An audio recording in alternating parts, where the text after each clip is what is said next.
जय श्री श्री राम। आदेश।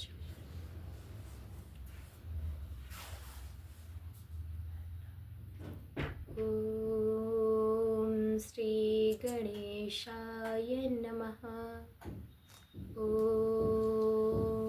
श्री शारदे नमः। ॐ श्री उमा महेश्वराभ्यां नमः। ॐ श्री राधा कृष्णाभ्यां नमः। ॐ श्री गुरुवे नमः।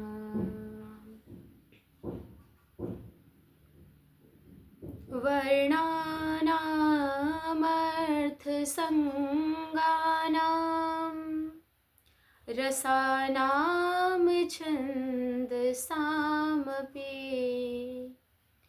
मङ्गलानां च कर्तारो वन्दे वाणी विनायको। वन्दे वाणी विनायको। नमः परमहंसा स्वादितचरणकमलचिन्मकरन्दाय भक्तजनमानस निवासाय श्रीरामचन्द्राय। वंशीविभूषितकरा नवनीरदाभात् पीताम्बरादरुणबिम्ब फलाधरोष्ठात्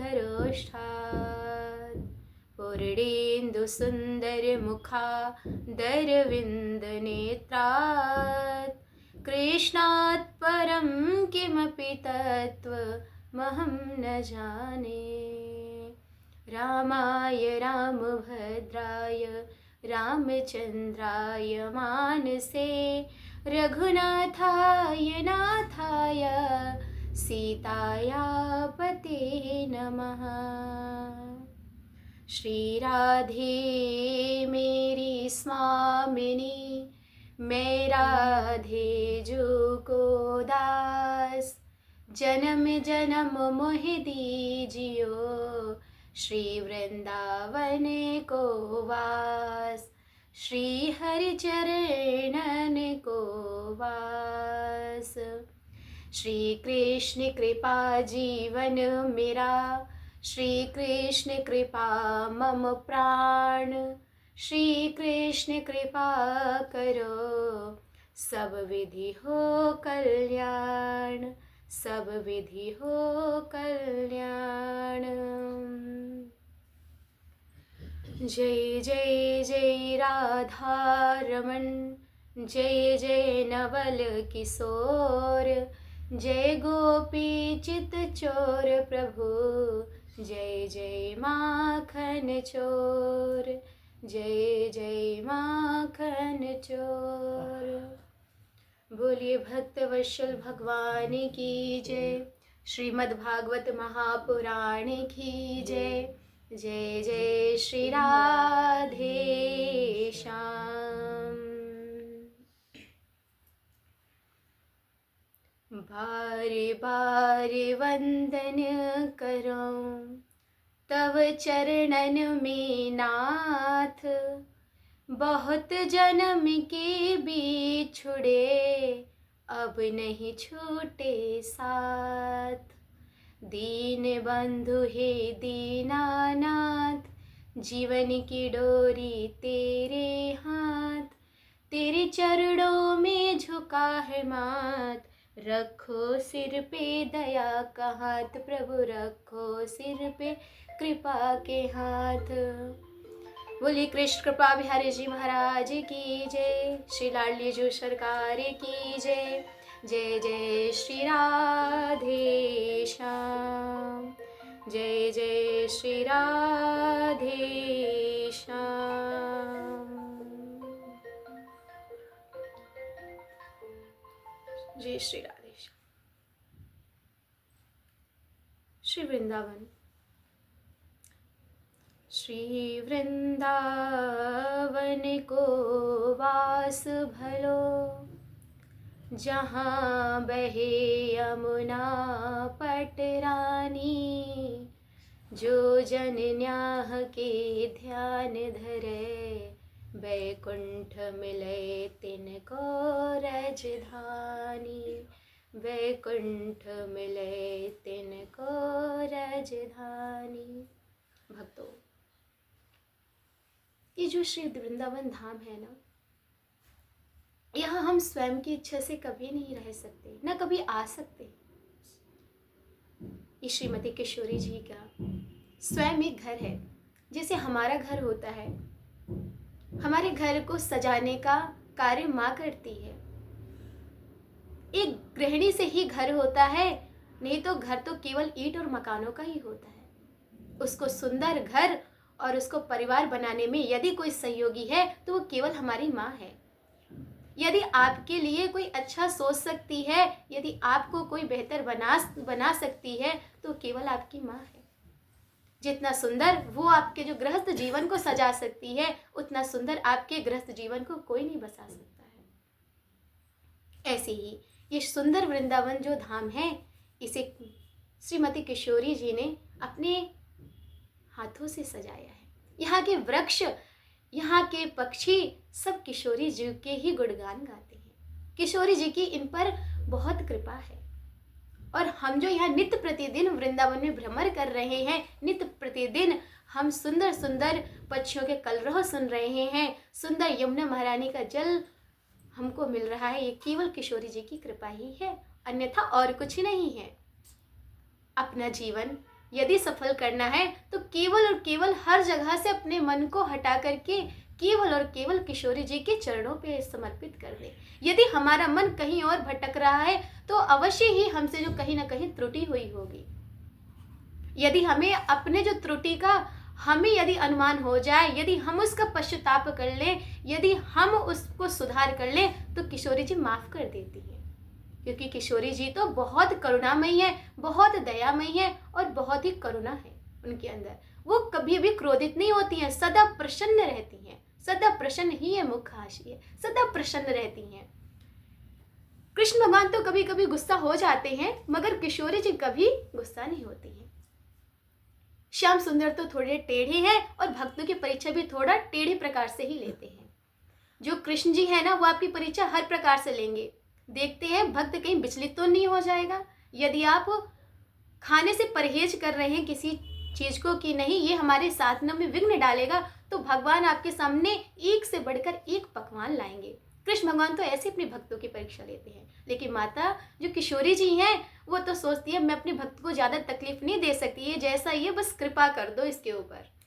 एक बहुत छोटी नन्ही सी भक्त होती है, वो मंदिर जाती थी रोज। एक दिन किसी पुजारियों से पूछा तुम किसको ज्यादा मानती हो? उसने कहा मैं तो किशोरी जी को ज्यादा मानती हूँ। ऐसा क्यों? कि मेरी किशोरी जी, मैंने सुना है कि वो बहुत प्यारी हैं और मुझ पर बहुत दया करती है, इसलिए मैं भी तो बहुत प्यारी हूँ, इसलिए मैं किशोरी जी की प्यारी हूँ। ऐसा उत्तर दिया। उन्होंने बोला हम जो कैसे मान ले कि तुम किशोरी जी की प्यारी हो? तो छोटी सी भक्त है, उसको ज्यादा कुछ पता नहीं। उसने बोला कि मैं भी हनुमान जी जैसे दिखा दूंगी, मेरे को किशोरी जी मानती हैं। बोले कैसे? हनुमान जी ने कैसे दिखाया? क्या है? जैसे हनुमान जी ने अपने सीना को चीर के दिखाया कि देखो मेरे हृदय में राम जी विराजमान है, ऐसी मेरे हृदय में किशोरी जी विराजमान है। कहे हम तो नहीं मानते कैसे विराजमान है। तो कहे ठीक है मत मानो, धीरे धीरे मैं साधना करूंगी और जब मैं किशोरी जी के सिर पर चढ़ जाऊंगी तब तो सबको दिखूंगी। नन्ही सी से बहुत सुंदर उसने ऐसे कहने लगी। किशोरी जी को लगा मेरी भक्त है, चलो इसकी ये इच्छा भी पूरी करते हैं। इस जन्म में तो नहीं, इसके जन्म थोड़े अभी इस जन्म में इसको नहीं मिलेंगे क्योंकि इसकी साधना अभी पूरी नहीं है। किशोरी माँ ने उस पर दया की। अगले जन्म में वही तितली बनी और वो किशोरी जी के केसों में भ्रमण करने लगी। जो पुष्प किशोरी जी अपने केसों में धारण करती हैं, उन जो केसों पर के जो पुष्प हैं उनमें वो भ्रमण करती थी। मेरी किशोरी जी, यदि आप अंतर मन से उनको भज रही हो, अंतर मन से आप चाहती हो कि मैं किशोरी जी के सिर पर भी बैठना चाहती हूँ, तो भी मेरी किशोरी जी आपको धारण करने के लिए स्वीकार है। वो तुरंत आपके ही उसमें है, वो आपकी बात कभी भी टाल नहीं सकती हैं, इतनी प्यारी हैं। उनका प्रेम ऐसा नहीं है स्वार्थी, वो प्रेम करती हैं, निस्वार्थ करती हैं। सामने वाले की इच्छा पूरी हो, मेरी इच्छा हो ना हो, किशोरी जी को तो ऐसा स्वभाव है। कई बार तो भगवान भक्तों पर कृपा करने में देरी करते हैं, लेकिन किशोरी जी के कहने पर वो शीघ्र ही उनकी इच्छा पूरी करते हैं। इतनी करुणामयी सरकार है हमारी किशोरी जी। इसीलिए कहते हैं राधा रानी जी जैसा कोई नहीं है। स्वयं हमारे गोविंद कहते हैं कि मैं किशोरी जी के चरण स्पर्श इसीलिए करता हूं, उनके जो चरणों का दास इसीलिए हूं क्योंकि मैं किशोरी जी जैसा कभी नहीं बन सकता। इसीलिए किशोरी जी की तुलना तो स्वयं भगवान खुद से नहीं कर सकते। तो ऐसी करुणामयी ममता यदि और किसी में है तो केवल हमारी माँ में है।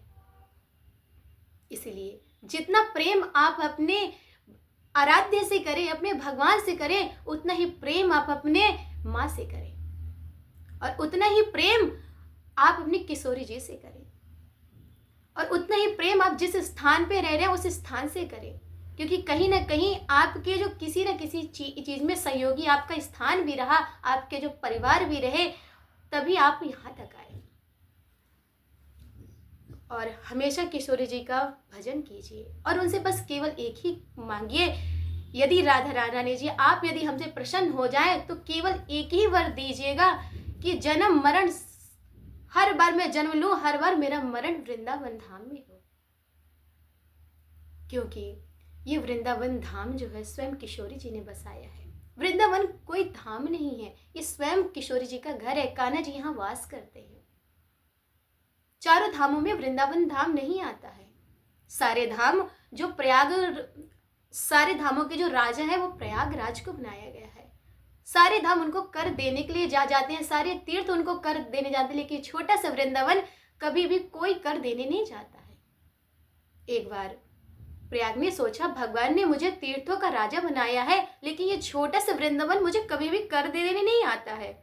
तो वे स्वयं श्रीमन नारायण जी के पास गए और कहते गोविंद आपने मुझे पूरे जो तीर्थों का राजा बनाया है, किस लिए बनाया है? मुझे अपमानित करने के लिए? ये छोटा सा वृंदावन तो मुझे कभी भी कर देने नहीं आता, तो फिर आपने मुझे तीर्थों का राजा क्यों बनाया है? मेरे गोविंद ने मुस्कुराकर कहा प्रयाग मैंने तुम्हें तीर्थों का राजा बनाया, अपने घर का राजा थोड़ी ना बनाया है। तो वृंदावन हमारे श्याम जी का घर है, उसे स्वयं राधा रानी जी ने बसाया है। इसीलिए किसी जो तीर्थ में जाना, धाम में जाना कुछ आसान बात थोड़ी हो सकती है, लेकिन किसी के घर में जाना आसान बात नहीं हो सकती है। क्योंकि जब तक आपका परिचय नहीं होगा, आपके संबंध अच्छे नहीं होंगे, तो आप कैसे किसी के घर जा सकते हैं? यदि आप वृंदावन आ रहे हैं तो कहीं ना कहीं आपका कोई ना कोई संबंध किशोरी जी से जुड़ गया है। कहीं ना कहीं कोई ना कोई आपका चित्त मन कहीं ना कहीं से गोविंद आपको पाना चाहते हैं, अपनी सेवा करवाना चाहते हैं आपसे, और आपको श्री धाम वृंदावन में लाना चाहते हैं। यदि आप वृंदावन आ रहे हैं तो ये किशोरी जी की असीम कृपा है आप पर। यहाँ के ब्रज रज को आप अपने मस्तक पे लगाइए और कण कण में श्री कृष्ण के दर्शन कीजिए। यदि आप संसारिक निगाहों से वृंदावन को देखेंगे तो आपको केवल टूटी फूटी गलियां और नालियां ही दिखाई देंगी। आपको बड़ी बड़ी बिल्डिंगें दिखाई देंगी, इससे अधिक आपको कुछ भी दिखाई नहीं देगा। और यदि आप आध्यात्मिक निगाह से, अपने अंतर आत्मा की निगाह से यदि आप वृंदावन को देखोगे तो कण कण में आपको गोविंद के दर्शन होंगे, कण कण में आपको श्रीमती राधा रानी के दर्शन होंगे, कण कण में आपको राधा रानी का नाम सुनाई देगा। इसीलिए वृंदावन जब भी आए तो केवल आप इसी विचार से ना आए कि वृंदावन में सब घूमेंगे, खाएंगे, पिएंगे और चले जाएंगे। नहीं, यदि आप वृंदावन आ रहे हो और वृंदावन आए और वैसे ही चले गए तो समझ लीजिए आपने वृंदावन के तत्व को नहीं समझा। आप तो वृंदावन आए, आप तो चले गए, लेकिन किशोरी जी आपको नहीं मिली और आपको कोई भी आपको भावना आपके अंदर जगेगी नहीं। यदि आप वृंदावन आ गए और वृंदावन जाते वक्त आपके अश्रु से अश्रुधार नहीं बही तो आपने वृंदावन क्या ही देखा। वृंदावन तो ऐसा है भक्तों, आप एक बार यदि आ गए तो आपके जाने की इच्छा हो ही नहीं सकती। आपको लगेगा बस एक दिन और एक दिन और रुक जाएं। और आप जब वृंदावन जाने लगेंगे तो आपकी आंखें रोने लगेंगी, आपका हृदय ऐसे लगेगा कि कुछ मुझसे छूट रहा है, ऐसा आपको लगेगा। जैसे कभी कभी हमसे कोई अपराध होता है ना, तो हमारे सबसे पहले हमारे आत्मा को पता होता है, हमारी आत्मा कहती है नहीं ये गलत है, धीमी सी आवाज आती है, लेकिन हम अपने जो मन की जो हमारी गति होती है उस आवाज को दबा देती है। नहीं ठीक है, सब चलता है, सब करते हैं, चलेगा नहीं। सब अगर कुएं में कूद रहे हैं तो हम भी कूदें, ये समझदारी तो नहीं है, ये तो मूर्खता है। इसीलिए अपने मन जो है ना हमारा बहुत चंचल है, ये मन हमें कभी अच्छे चीज के लिए नहीं प्रेरित करेगा, लेकिन जो हमारी अंतर आत्मा है जिसमें जो मेरे गोविंद विराजमान है वो आपको केवल सच्ची सलाह देंगे। आप कभी भी किसी का कुछ भी बुरा करने जाएं, आपके अंदर से एक बार ग्लानि जरूर आएगी, नहीं ये सही नहीं है, लेकिन हमारा मन हमारा दिमाग उस आवाज को दबा देता है, नहीं ठीक है। देखिए हमारे जीवन में काम, क्रोध, लोभ और मोह, ये चार ऐसे साधन हैं जिनको जीत पाना मुमकिन ही नहीं, नामुमकिन है, कोई नहीं कर सकता है। बड़े बड़े से संत, बड़े बड़े महात्मा सब विचलित हो जाते हैं, यहाँ तक विश्वामित्र जैसे संत जब विचलित हो सकते हैं तो अन्य की हम क्या ही बात करें। देखिए क्रोध में विजय पाना कहीं न कहीं थोड़ा सही है, हो जाता है कभी ना कभी, थोड़ा हम क्रोध को जीत लेते हैं, सहन शक्ति थोड़ी आ जाती है, विनम्रता थोड़ी आ जाती है, लेकिन लोभ, ये जो धन है, ये जो माया है ना, ये हमें संसार से जोड़े रखती है। हम कितना भी इससे बचना चाहें, कितना भी हम विरक्त रहना चाहें, नहीं रह सकते हैं। और काम को जीत पाना भी आसान नहीं है। आप कहेंगे मैं तो जंगल में गया, मैंने तपस्या की, अब मैंने काम को जीत लिया। नहीं, आप नहीं कह सकते हो कि मैंने काम को जीत लिया, मैंने क्रोध को जीत लिया, मैंने लोभ को जीत लिया, क्योंकि इंद्रियों को वश में करना कोई आसान बात नहीं है। इंद्रियों को वश में करना है तो पहले संयम रखना होगा, आपको आसन प्राणायाम करना चाहिए, पहले आप संग को जीतें। आपको किसी के संग भी बैठा दिया जाए, आपके मन में जरा भी विकृति ना आवे। प्रभु श्री राम थे, वो केवल पूरी सृष्टि को माँ सीता के अलावा माँ और बहन की दृष्टि से ही देखते थे। संत तो वही श्रेष्ठ है जो घर में रहकर भी विरक्त रहे, अपनी इंद्रियों को अपने काबू में रखे। नहीं तो आप कहीं भी चले जाएं, जंगल में चले जाएं, वन में चले जाएं, कहीं भी चले जाएं, यदि आपने इंद्रियों को काबू नहीं किया तो आपकी की सारी पूजा पाठ आपके किसी काम की नहीं है। भगवान ने स्वयं कहा है, अगर आप कर्म अच्छे कर रहे हो, अपने इंद्रियों को आपने काबू कर रखा है, आपके इंद्रियों से कोई दोष नहीं हो रहा है, तो आप मुझे सहज ही प्राप्त कर लोगे। क्योंकि ये जो हमारा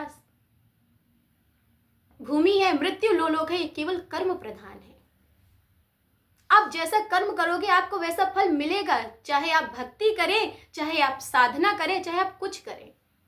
तो अगर भक्ति हम कर रहे हैं और हमें हमारे कर्म का पाप कर्म का हमें जो पाप भोगना ही पड़ेगा, तो भक्ति का मतलब क्या है?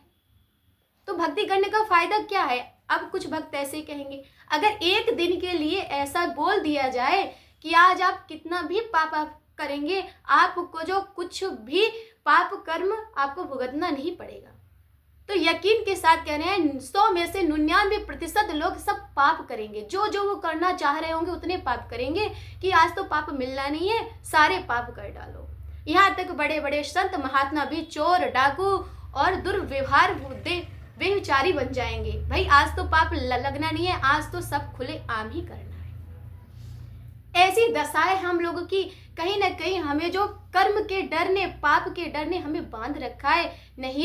नहीं तो हम सब ही पाप कर्मी हैं। हम सबके कोई भी कर्म इतने अच्छे नहीं कि हमें भगवान सहज मिल जाएं, और साधना के बाद भी प्रभु नहीं मिलने वाले, क्योंकि हमारे मन में बहुत छल कपट द्वेष भरा पड़ा है। अब उसको निकालें कैसे, है कि नहीं? तो देखिए सबसे पहले क्या है, अपनी इंद्रियों को जीते, इंद्रियों पे काबू पाए। पहले सुबह उठ करके भगवान का वंदन करें, हे प्रभु आज का दिन मैं आपको समर्पित करता हूँ। आज के दिन मैं पहले से ही क्षमार्थी हूँ आपका। मुझसे जो भी वाणी से जो भी मुझसे कोई भी अपराध हो आप क्षमा करना। मेरा जीवन केवल आपके लिए है। भगवान का चिंतन करें। इसके बाद आसन प्राणायाम इत्यादि करें।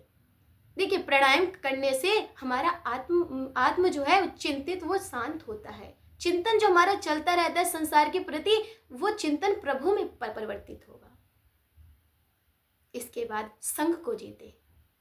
संघ को जीतना बहुत जरूरी है।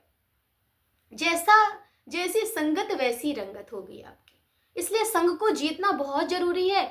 आप यदि कामी पुरुष और दुर्व्यवहार, चोर, डाकू इत्यादि के साथ रहोगे तो आप भी वैसा ही बनोगे।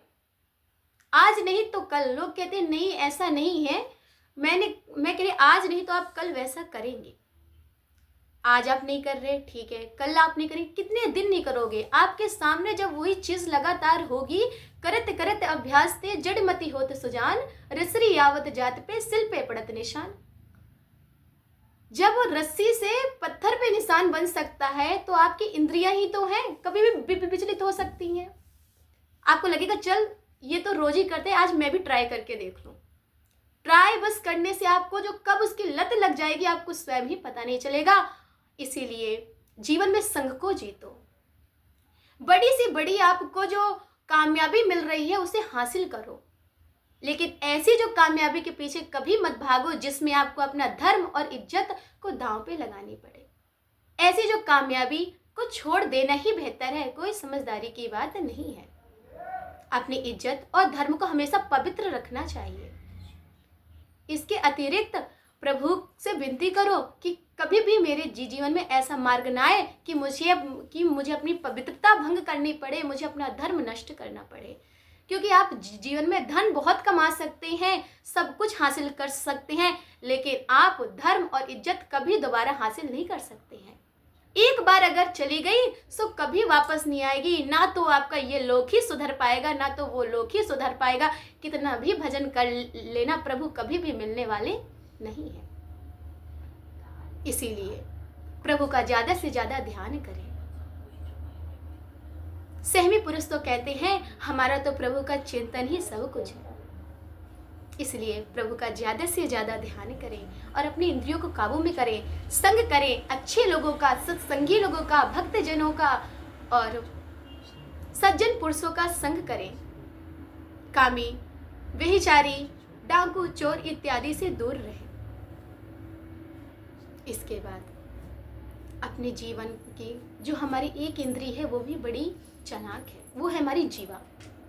आपकी जीवा कह रही है मुझे बहुत कुछ अच्छा पाना है, खूब पाइए, मना नहीं करते हैं। अपनी सारी इंद्रियों को आप प्रभु के चरणों की तरफ मोड़ दीजिए। खूब पकवान खाने की इच्छा कर रही है, खूब बनाइए, प्रभु को भोग लगाइए, खूब पाइए। किसने मना किया है? अब आप कहेंगे पकवान तो वही है, भोग लगा के पा लिया तो द्वेष नहीं है। देखिए प्रभु को भोग लग गया, उसका दोष समाप्त हो गया, अब आप उसे ग्रहण कर सकते हो। अब वो आपके खाने योग्य है, अब उसका संबंध प्रभु से जुड़ गया। आपको बहुत ज्यादा श्रृंगार करने का शौक है, खूब कीजिए, लेकिन किसके लिए? संसार के लिए नहीं, प्रभु के लिए। मेरे गोविंद मुझसे रीझ जाएंगे, मेरा सुंदर स्वरूप देखकर ही रीझ जाएंगे, इस भाव से आप श्रृंगार कीजिए, खूब कीजिए। श्रृंगार करने के लिए मना नहीं है। आपकी जीवा कर रही है मुझे बहुत नृत्य करने का शौक है, खूब कीजिए। मीराबाई ने खूब नृत्य किया, खूब कीजिए। भगवान तो नाचने से और ज्यादा प्रसन्न होते हैं, खूब नाचिए उनके धुन में, बहुत प्रसन्न हो जाएंगे। लेकिन दूसरे के लिए श्रृंगार, संसार के लिए श्रृंगार, संसार के लिए नाचना, ये इसके लिए प्रभु ने मना किया है। खूब नाचिए, समय पर नाचिए, और खूब आपका भाव कर रहा है कि मैं खूब प्रेम लुटाऊं, खूब मेरे अंदर प्रेम आ रहा है, मैं क्या करूं? तो खूब हरि पर प्रेम लुटाइए। मीरा जी कहती थी ऐसे वर को क्या वरूं जो जन्मे और मर जाए, वर वरिये गोपाल जी को जा सो चुड़लो मर है जाए। इसीलिए मेरे गोविंद से प्रेम करो। उनसे अच्छा प्रेमी यदि आपको कोई सच्चा प्रेम कर सकता है इस दुनिया में, निस्वार्थ आपसे प्रेम कोई कर सकता है तो केवल मेरे गोविंद है। अगर आप किसी और को सोच रहे हो मुझसे प्रेम करेगा तो ये आपका केवल भ्रम है, वो स्वार्थी है आपके प्रति। यदि आपसे कह रहा है मैं आपके सिवा जी नहीं सकता, मर जाऊंगा, भाई ठीक है मर जाइए आप गोविंद के लिए 1 घंटा नहीं दे सकते हो, मेरे लिए मर जाओगे, ठीक है मर जाइए। कोई नहीं मरने वाला किसी के बगैर। ये जो केवल हमारा भ्रम है, लोगों को भ्रमित करने के लिए है। मरना ही है, जीना ही है, तो गोविंद के लिए जियो मरो, लोगों के लिए क्या जिए ना मरना। जिसने अपना जीवन कृष्ण पर समर्पित कर दिया, कृष्ण पर लुटा दिया, आज आप हम सब उनका गुणगान ही तो गाते हैं। बताओ, जिसने संसार के लिए मरे, संसार के लिए जिए, उनका क्या हम गुणगान करते हैं? नहीं करते। उसका गुणगान तो हमारे देव भी करते हैं, भगवान भी करते हैं, और भक्तजन तो उन्हीं की माला फेरते हैं, उन्हीं के पदों को गा करके भगवान को रिझाते हैं। भगवान तो यहाँ तक भक्तों के पद से रीझ जल्दी जाते हैं। भगवान स्वयं कहते हैं मैं भक्त के पराधीन हूँ, भक्त एक बार पुकारे तो सही मुझे। इसीलिए सच्चा प्रेम, सच्चा भाव गोविंद से रखे, संसार से नहीं। ये संसार केवल माया जाल है। प्रभु आपकी पग पग पर, कदम कदम पर आपकी परीक्षा लेंगे, उसके लिए आप तैयार रहिए। एक हमारे गोविंद की बहुत अच्छी लीला है। यदि आप किसी चीज से बचना चाह रहे होंगे, वही चीज आपके कदम पे बार बार आएगी, हर कदम पे वो चीज आपको मिलेगी। भगवान कहेंगे एक बार नहीं उठाएगा, 2 बार नहीं उठाएगा, तीसरी बार तो उठाएगा ही। ऐसे टेढ़े मेढ़े से उनकी लीला चलती रहती है। स्वयं टेढ़े, लीला भी टेढ़ी, और भक्तों को भी टेढ़े मेढ़े कर देते हैं। ऐसी उनकी लीला है। इसीलिए राधा रानी की शरण लीजिए। बहुत सहज हैं राधा रानी जी, बहुत प्यारी हैं, बहुत करुणामयी सरकार है। छोटी मोटी गलती है जाएगी तो भी माफ़ कर देंगी, ऐसी कोई बात नहीं है। इसलिए राधा रानी जी का हमेशा स्मरण करें, और राधा रानी से कहें, हे किशोरी जी ऐसी कृपा करें कि मेरा तन मन धन, मेरा सर्वस्व आप पर ही समर्पण कर दूँ। आपके सिवा मेरे चित्त मन ध्यान में कोई आवे नहीं, यदि आवे भी तो केवल आपकी सेवा के लिए आए। यदि किशोरी जी ऐसी सुविधा हो जाए तो आपके लिए ऐसी सुविधा मैं कर दूं तो मुझे आराम होगा, मुझे सुख मिलेगा। ऐसी अगर आप चेतना करते हैं भगवान को प्रसन्न करने का, भगवान की सेवा में यदि आप कुछ करना चाहते हैं और उसमें आपका मन इधर उधर घूम रहा है, तो उस मन को घूमने दीजिए, अच्छी बात है। किशोरी जी के लिए कोई सुविधा करना चाह रहा है तो अच्छी बात है। इसलिए अपने मन को, अपने धन को केवल किशोरी जी पे लगाइए और कहीं मत लगाइए, क्योंकि किशोरी जी से ज़्यादा प्रेम हमें कोई नहीं करता है। इसीलिए किशोरी इतनी कृपा तो कीजिए, प्यारी दर्शन तो दीजिए। भटकत भटकत दर तेरे आई प्यारी, भटकत भटकत दर तेरे आई। जन्मों के भटकन मिटा दो, किशोरी मोहे चरणन सेवा दीजो प्यारी, चरणन सेवा दीजो। राधा श्री राधा, राधा राधा श्री राधा। बोलिए राधा रानी सरकार की जय। जय जय श्री राधे श्याम।